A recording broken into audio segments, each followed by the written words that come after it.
नमस्कार, स्वागत है आप सभी का डीडी न्यूज के इस खास बुलेटिन एक्सप्रेस 100 में, जहां हम लेकर आते हैं राजनीति, मनोरंजन, देश दुनिया, खेल, व्यापार जगत की सभी खबरों को एक्सप्रेस अंदाज में। मैं हूं अश्विनी। देखिए खबरें तेज रफ्तार से। संसद में राष्ट्रपति द्रौपदी मुर्मू के अभिभाषण के साथ बजट सत्र की शुरुआत हुई। संसद के दोनों सदनों को संयुक्त रूप से पहली बार संबोधित करते हुए राष्ट्रपति ने कहा कि देश में विभिन्न क्षेत्रों में हो रही प्रगति और समावेशी विकास के विश्व पटल पर भारत की साख बढ़ी। राष्ट्रपति द्रौपदी मुर्मू ने कहा कि सरकार के लगभग 9 वर्ष में भारत की जनता ने अनेक सकारात्मक परिवर्तन पहली बार देखे हैं। साथ ही उन्होंने कहा कि सबसे बड़ा परिवर्तन ये हुआ है कि आज हर भारतीय का आत्मविश्वास शीर्ष पर है और दुनिया का भारत को देखने का नजरिया बदला है। राष्ट्रपति ने कहा कि राष्ट्रहित को सर्वोपरि रखते हुए संकट के समय में भारत दुनिया के अन्य देशों की मदद के लिए आगे आ रहा है। भारत विभाजित दुनिया को जोड़ने का काम कर रहा है और दुनिया का सप्लाई चेन पर से उठा भरोसा लौट रहा है। राष्ट्रपति द्रौपदी मुर्मू ने कहा कि गरीबी हटाओ अब सिर्फ एक नारा ही नहीं रह गया है। उनकी सरकार गरीबों की समस्याओं के स्थायी समाधान और उन्हें सशक्त बनाने के लिए काम कर रही है। राष्ट्रपति ने कहा कि सरकार ने अपने प्रयासों से अनुसूचित जाति, अनुसूचित जनजाति और अन्य पिछड़ा वर्ग की आकांक्षाओं को जगाया है। ये वही वर्ग है जो कि विकास के लाभ से सबसे अधिक वंचित था। साथ ही उन्होंने कहा कि आदिवासी गौरव के लिए सरकार ने अभूतपूर्व फैसले लिए हैं। राष्ट्रपति ने कहा कि आज़ादी के अमृत काल में देश पंच प्रणों को प्रेरणा से आगे बढ़ रहा है। गुलामी के हर निशान, हर मानसिकता से मुक्ति दिलाने के लिए सरकार निरंतर प्रयासरत है। राष्ट्रपति ने भ्रष्टाचार को लोकतंत्र और सामाजिक न्याय का सबसे बड़ा दुश्मन बताया। उन्होंने कहा कि इसके खिलाफ लगातार लड़ाई और ईमानदारी को सम्मान देते हुए प्रयास जारी है। 27 लाख करोड़ रुपए पारदर्शी प्रत्यक्ष लाभ अंतरण योजना के माध्यम से लोगों तक पहुंचाए गए हैं। राष्ट्रपति ने कहा कि हमें 2047 तक ऐसा भारत बनाना है जिसमें अतीत का गौरव और आधुनिकता के स्वर्णिम अध्याय हों। प्रधानमंत्री नरेंद्र मोदी ने कहा कि वर्तमान वैश्विक परिदृश्य में दुनिया की निगाहें भारत के बजट पर हैं। उन्होंने कहा कि सरकार का एकमात्र ध्येय भारत प्रथम, नागरिक प्रथम है। संसद के बजट सत्र से पहले प्रधानमंत्री नरेंद्र मोदी ने कहा कि देश का बजट आम नागरिकों की आकांक्षाओं और आशाओं को पूर्ण करने का प्रयास है। प्रधानमंत्री नरेंद्र मोदी ने बजट सत्र में विपक्ष से तकरार की अपेक्षा के साथ ही तकरीर की भी अपेक्षा रखी। उन्होंने विपक्ष से संसद की चर्चा में भागीदार बनने और अपने अनुभवों और बारीक नजर से सत्र में अमृत निकालने की अपील की। केंद्रीय वित्त मंत्री निर्मला सीतारमण ने वित्त वर्ष 2022-2023 का आर्थिक सर्वेक्षण संसद में पेश किया। वित्त मंत्री ने आर्थिक सर्वेक्षण के जरिए वित्तीय लेखा जोखा सदन के पटल पर रखा। आर्थिक सर्वेक्षण की रिपोर्ट के मुताबिक देश की अर्थव्यवस्था वित्त वर्ष 2023-2024 में चालू वित्त वर्ष के 7% की तुलना में 6.5% रहने का अनुमान है। हालांकि वित्त वर्ष 2021-2022 में आर्थिक वृद्धि दर 8.7% रही थी। आर्थिक सर्वेक्षण रिपोर्ट में कहा गया है कि भारत दुनिया में सबसे तेजी से बढ़ती प्रमुख अर्थव्यवस्था बना रहेगा। सर्वेक्षण के अनुसार मुद्रास्फीति की वार्षिक दर 6% से नीचे है और थोक मूल्य वृद्धि 5% के नीचे के स्तर पर है।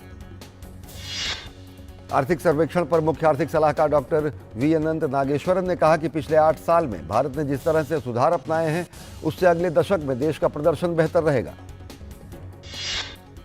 मुख्य आर्थिक सलाहकार डॉक्टर वी अनंत नागेश्वरन ने कहा कि अर्थव्यवस्था की रिकवरी पूरी हो गई है।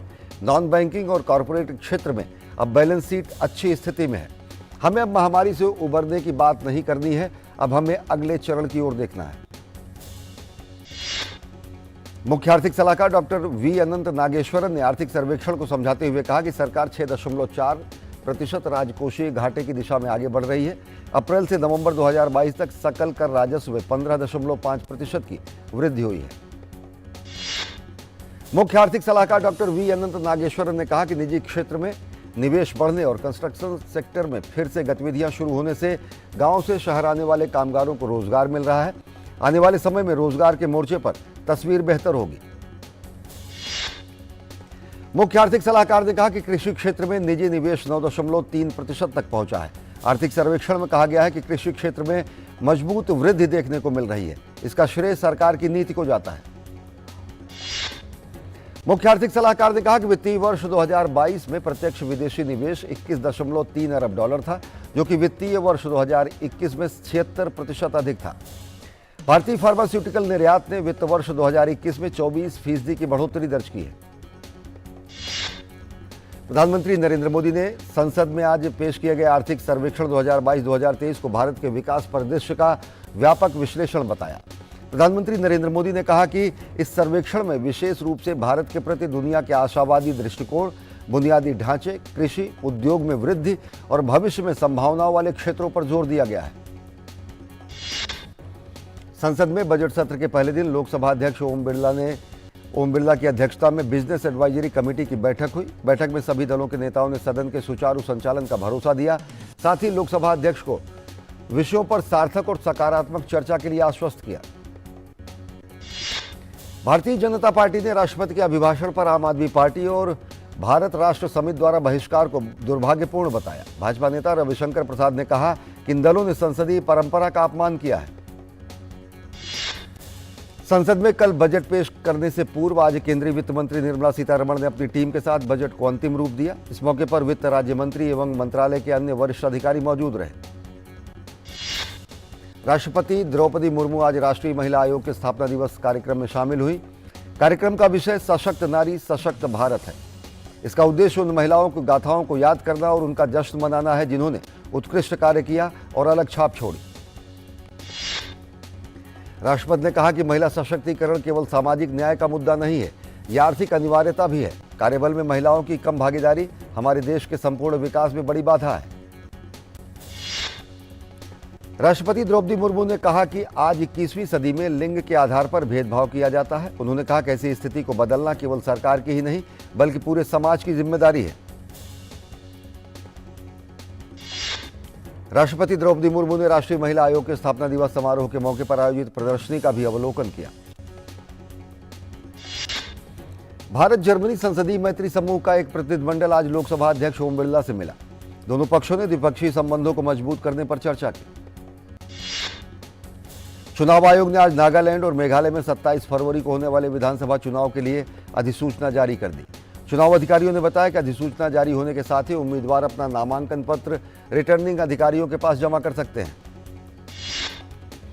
पूर्व प्रधानमंत्री डॉक्टर मनमोहन सिंह को आर्थिक और राजनीतिक क्षेत्र में योगदान देने के लिए हाल में इंडिया यूके अचीवर्स ऑनर्स ने लंदन में लाइफ टाइम अचीवमेंट ऑनर से सम्मानित किया। भारत जोड़ो यात्रा का 30 जनवरी को समापन होने के बाद कांग्रेस नेता राहुल गांधी आज दिल्ली स्थित अपने आवास पर लौट आए। राहुल गांधी के दिल्ली पहुंचने पर पार्टी कार्यकर्ताओं, नेताओं ने और समर्थकों ने जोरदार स्वागत किया। रक्षा राज्य मंत्री अजय भट्ट ने आज नई दिल्ली में 26 जनवरी को निकली सभी झांकियों में से उत्तराखंड को प्रथम पुरस्कार प्रदान किया। महाराष्ट्र और उत्तर प्रदेश की झांकी को क्रमशः द्वितीय और तृतीय स्थान मिला।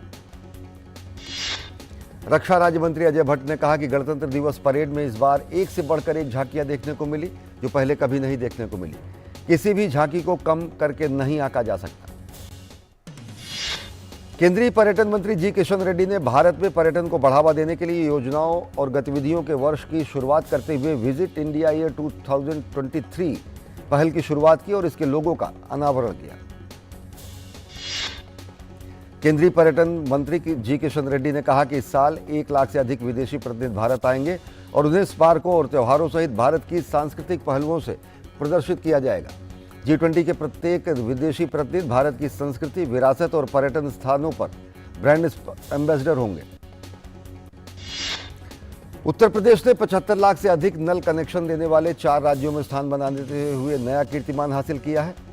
योगी सरकार की इस बड़ी उपलब्धि को नमामि गंगे ग्रामीण जलापूर्ति विभाग ने मंगलवार को हर घर जल 75 लाख नल समारोह को उत्सव के साथ मनाया।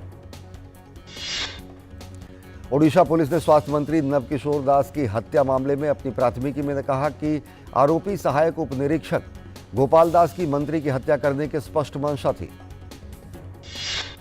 आंध्र प्रदेश के मुख्यमंत्री जगनमोहन रेड्डी ने ऐलान किया कि राज्य की अगली राजधानी विशाखापट्टनम होगी। इससे पहले 23 अप्रैल 2015 को चंद्रबाबू नायडू की तेदेपा सरकार ने अमरावती को आंध्र प्रदेश की अगली राजधानी घोषित किया था।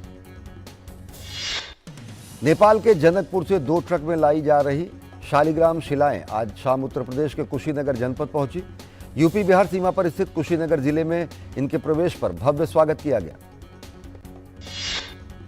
लखनऊ में बादशाह नगर में एसएस कॉम्प्लेक्स की पहली मंजिल पर स्थित ई रिक्शा चार्जिंग सेंटर में आग लगने की घटना में एक व्यक्ति की मौत हो गई। 25 लोगों को सुरक्षित बाहर निकाला गया। सुप्रीम कोर्ट ने साफ किया है कि आईपीसी की धारा 497 को निरस्त करने यानी व्यभिचार को अपराध के दायरे से बाहर करने के फैसले का असर सेना पर नहीं पड़ेगा। कोर्ट ने कहा कि व्यभिचार के दोषी अधिकारी को सजा देने से सेना को नहीं रोका जा सकता। पीएम केयर फंड को आरटीआई के दायरे में लाने की मांग पर पीएमओ ने दिल्ली हाईकोर्ट में अपने पुराने रुख को दोहराया है। पीएमओ ने कहा है कि पीएम केयर फंड कोई सरकार का फंड नहीं है, इसे सूचना के अधिकार के तहत नहीं लाया जा सकता। ईडब्ल्यूएस आरक्षण मामले पर सुप्रीम कोर्ट ने कहा है कि वे मामले में 3 जजों की पीठ का गठन कर सुनवाई की तारीख तय करेंगे। याचिकाकर्ता के जल्द सुनवाई की मांग पर कोर्ट ने जजों की कमी का हवाला दिया। सुप्रीम कोर्ट ने केंद्र शासित प्रदेश जम्मू कश्मीर में 31 जनवरी तक अतिक्रमण हटाने के नोटिफिकेशन को चुनौती देने वाली याचिका पर सुनवाई से इनकार कर दिया। कोर्ट ने कहा कि अगर याचिकाकर्ता को राहत देते हैं तो इसका असर पूरे जम्मू कश्मीर पर पड़ेगा। सुप्रीम कोर्ट ने धन शोधन के एक मामले में गाजियाबाद में एक विशेष अदालत द्वारा जारी समन को चुनौती देने वाली पत्रकार राना अयूब की याचिका पर फैसला मंगलवार तक के लिए सुरक्षित रख लिया है। दिल्ली हाईकोर्ट ने लड़के और लड़कियों दोनों के लिए शादी की न्यूनतम उम्र एक समान करने का अनुरोध करने वाली याचिका आज सुप्रीम कोर्ट के पास भेज दी। गांधीनगर की सत्र अदालत ने स्वयंभू संत आसाराम को एक शिष्या के साथ दुष्कर्म के जुर्म में उम्र कैद की सजा सुनाई है। कोर्ट ने इस मामले में आसाराम पर 23,000 का जुर्माना भी लगाया है। मद्रास हाईकोर्ट की मदुरै पीठ ने तमिलनाडु के मंदिरों के नाम पर चलाए जा रहे अनाधिकारिक, अवैध और फर्जी वेबसाइट को बंद करने के लिए उचित कार्रवाई करने के आदेश दिए हैं। एयर इंडिया की फ्लाइट में बदसलूकी और दुर्व्यवहार के आरोपी शंकर मिश्रा को आज दिल्ली के पटियाला हाउस कोर्ट ने जमानत दे दी। अदालत ने आरोपी मिश्रा को 1 लाख रुपए के मुचलके पर जमानत दी। गुजरात के मोरबी पुलिस हादसा मामले में आरोपी ओरेवा ग्रुप के प्रबंध निदेशक जयसुख पटेल ने आज मोरबी में सीजीएम कोर्ट में आत्मसमर्पण कर दिया। जयसुख पटेल को न्यायिक हिरासत में भेज दिया गया।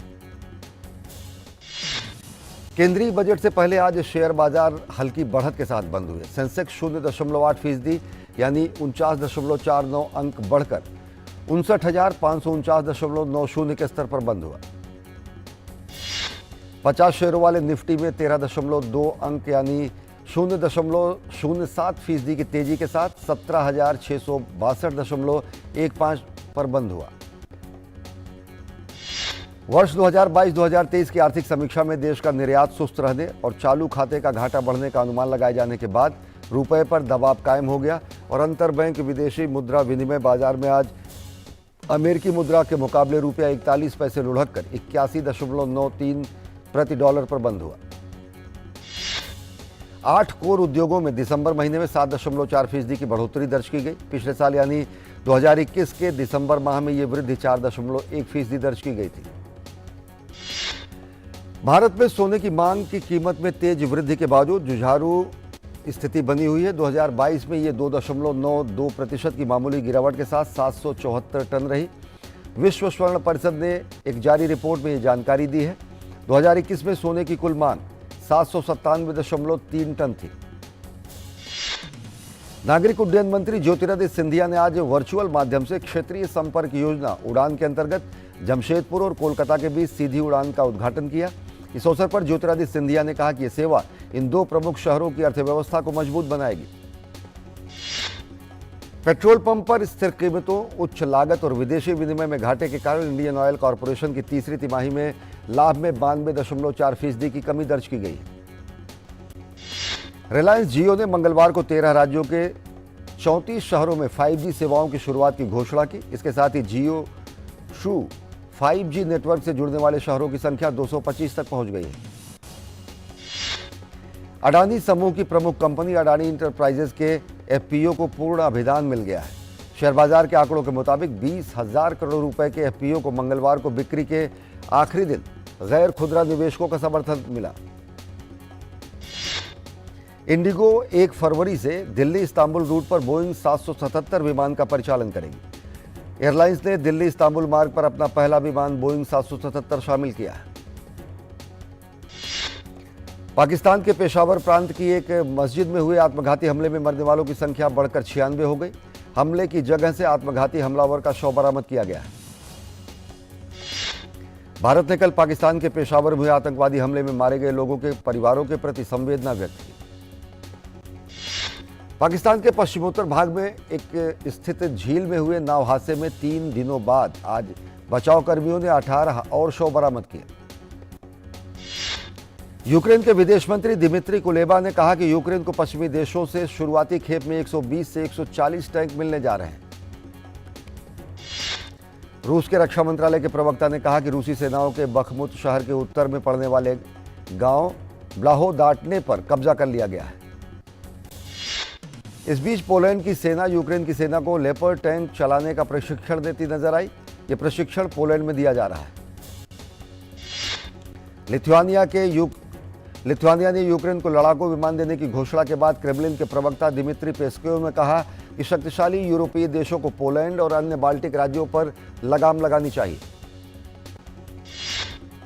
यूक्रेन के युवा और खेल मंत्री वादिम हत्सेट ने कहा कि रूस और बेलारूस के पेरिस ओलंपिक में भाग नहीं लेने पर यूक्रेन समर्थन जुटाने की कोशिश करेगा। नाटो के महासचिव जेन्स स्टोल्टेनबर्ग और जापान के प्रधानमंत्री फुमियो किशिदा ने संबंधों को मजबूत करने की प्रतिबद्धता जताई है। अमेरिका के विदेश मंत्री एंटनी ब्लिंकन ने फलस्तीन के राष्ट्रपति महमूद अब्बास से मुलाकात की। अमेरिका के रक्षा मंत्री लॉयड ऑस्टिन ने दक्षिण कोरिया के राष्ट्रपति यून सुक योल से सियोल में मुलाकात की।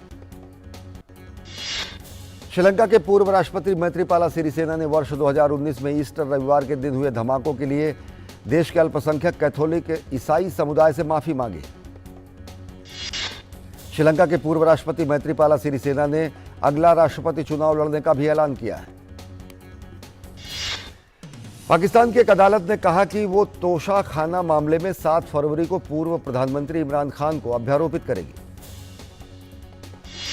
पाकिस्तान में पूर्व प्रधानमंत्री इमरान खान के करीबी फवाद खान की रिमांड और बढ़ाने की पुलिस ने मांग की, जिसे अदालत ने खारिज कर दिया है। खेलो इंडिया यूथ गेम्स में बास्केटबॉल की स्पर्धाएं शुरू हो गई। लड़कों के वर्ग में चंडीगढ़ और उत्तर प्रदेश के बीच मुकाबला खेला गया। शुरू में दोनों टीमों के बीच एक एक अंक के लिए कड़ी टक्कर देखने को मिली। अंत में उत्तर प्रदेश ने बाजी मारते हुए मैच को अपने नाम किया। प्रधानमंत्री नरेंद्र मोदी ने खेलो इंडिया यूथ गेम्स की सराहना करते हुए एक पत्र लिखा है। पत्र में प्रधानमंत्री ने खुशी जताई है कि खेलो इंडिया ने कुछ ही साल में इतनी कामयाबी हासिल की है।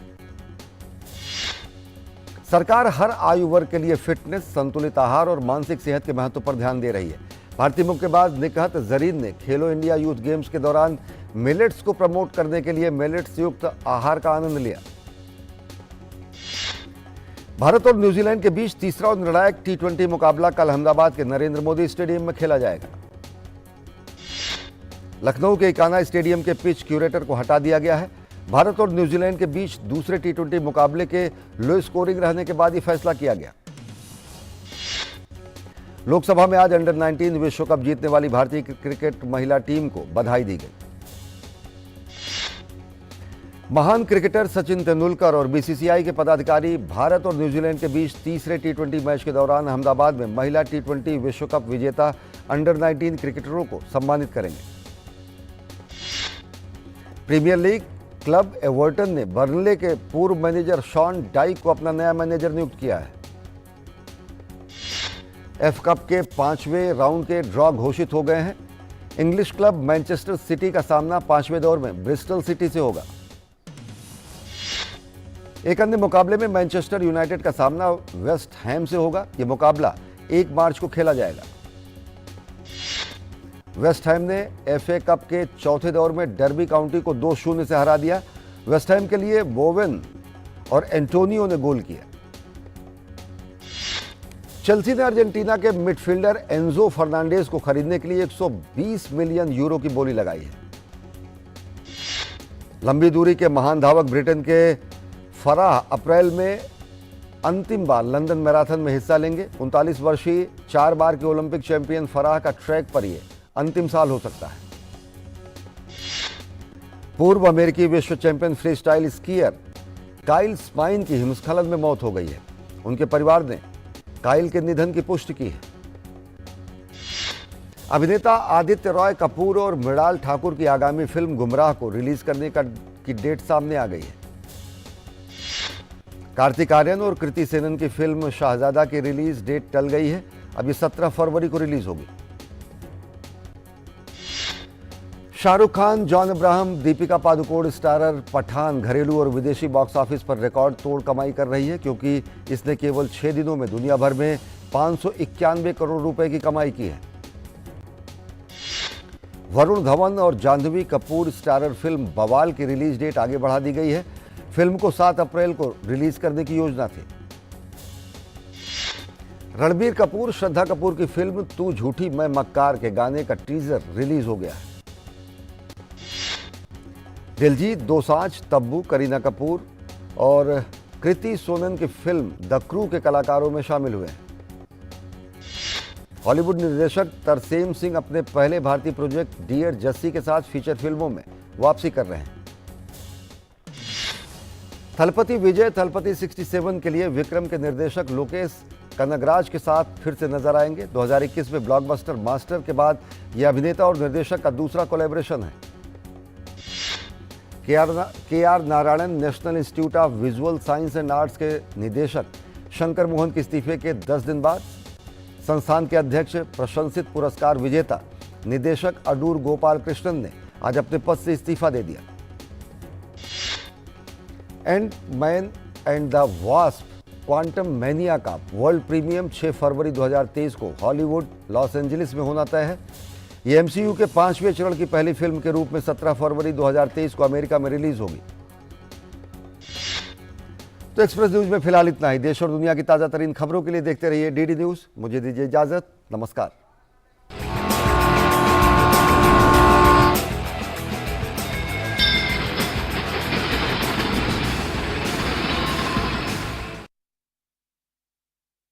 दिन हर पल